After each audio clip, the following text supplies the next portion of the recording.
नमस्कार, न्यूज़ 18 के digital platform पर आपका बहुत स्वागत है। मैं हूं आपके साथ अंशिका पाठक। कुछ समय पहले आपको याद होगा, एक जज के घर से कई सारे नोट मिले थे, वो भी जले हुए नोट मिले थे। उसके बाद इस कैश कांड को लेकर कई सारी बातें सामने आने लगी थी। जस्टिस यशवंत वर्मा के घर में जब आग लगी तो आग बुझाने के लिए पहुंचे हुए लोगों ने इस बात का खुलासा किया था कि उन्होंने नोटों की गड्डियां देखी हैं जो आधी जली हुई, कुछ तस्वीरें भी सामने आई थी, वो भी आपने देखी होंगी।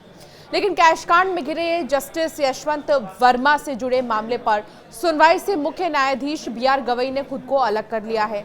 सीजेआई गवई ने बुधवार को कहा है कि आंतरिक समिति के निष्कर्षों को चुनौती देने वाली जस्टिस वर्मा की याचिका पर विचार करना उनके लिए उचित नहीं होगा। ये मामला आज सीजेआई बी.आर. गवई, जस्टिस के विनोद चंद्रन और जस्टिस जॉय माल्या बागची की बेंच के सामने पेश किया गया था। हालांकि शीर्ष अदालत ने कहा है कि वो जस्टिस वर्मा की याचिका पर सुनवाई के लिए एक पीठ का गठन करेगी। जस्टिस वर्मा की तरफ से खड़ी हुई वकीलों की फौज के बारे में भी आपको बताते हैं। कपिल सिब्बल, मुकुल रोहतगी, राकेश द्विवेदी, सिद्धार्थ लूथरा और सिद्धार्थ अग्रवाल जैसे सीनियर वकील सुप्रीम कोर्ट में जस्टिस वर्मा की तरफ से पैरवी कर रहे हैं। उन्होंने कोर्ट से कहा है कि उन्हें निष्पक्ष सुनवाई का अवसर दिए बिना पैनल ने प्रतिकूल निष्कर्ष निकाल लिए हैं। इसके साथ ही पैनल पर पूर्वाग्रह के साथ काम करने और बिना पर्याप्त सबूतों के उन पर आरोप लगाने का आरोप लगाया गया है। इसके जवाब में सीजेआई गवई ने कहा है कि शायद मेरे लिए इस मामले को देखना उचित नहीं होगा। हम इस पर विचार करेंगे और एक उपयुक्त पीठ का गठन करेंगे। याचिका में यह भी तर्क दिया गया है कि पूर्व मुख्य न्यायाधीश संजीव खन्ना की तरफ राष्ट्रपति और प्रधानमंत्री को वर्मा के खिलाफ महाभियोग की सिफारिश करना अनुचित था। जस्टिस वर्मा के लुटियंस स्थित बंगले पर 14 मार्च की रात 11:35 पर आग लगी थी। इसे अग्निशमन विभाग के कर्मियों ने बुझाया था। घटना के वक्त जस्टिस वर्मा शहर से बाहर थे। 21 मार्च को कुछ रिपोर्ट्स में दावा किया गया था कि जस्टिस वर्मा के घर में 15 करोड़ कैश मिला था। काफी नोट जल गए थे।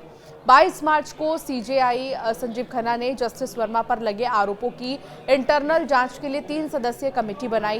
पैनल ने 4 मई को सीजेआई को अपनी रिपोर्ट सौंपी और इसमें जस्टिस वर्मा को दोषी ठहराया गया था। रिपोर्ट के आधार पर इन हाउस प्रोसीजर के तहत सीजेआई खन्ना ने सरकार से जस्टिस वर्मा को हटाने की सिफारिश की थी। जांच समिति में पंजाब और हरियाणा हाईकोर्ट के चीफ जस्टिस शील नागू, हिमाचल हाईकोर्ट की चीफ जस्टिस जीएस संधवालिया और कर्नाटक हाईकोर्ट की जज जस्टिस अनु शिवरामन थी। फिलहाल कैश कांड में घिरे जस्टिस यशवंत वर्मा से जुड़े मामले पर बड़ी खबर यह है कि इनके मामले पर सुनवाई से मुख्य न्यायाधीश ने सीजेआई ने बी.आर. गवई ने खुद को अलग कर लिया है। सीजेआई गवई ने बुधवार को कहा कि आंतरिक समिति के निष्कर्षों को चुनौती देने वाली जस्टिस वर्मा की याचिका पर विचार करना उनके लिए उचित नहीं होगा। ये मामला आज सीजेआई बी.आर. गवई और जस्टिस के विनोद चंद्रन और जस्टिस जॉय माल्या बागची के बेंच के सामने पेश किया गया था।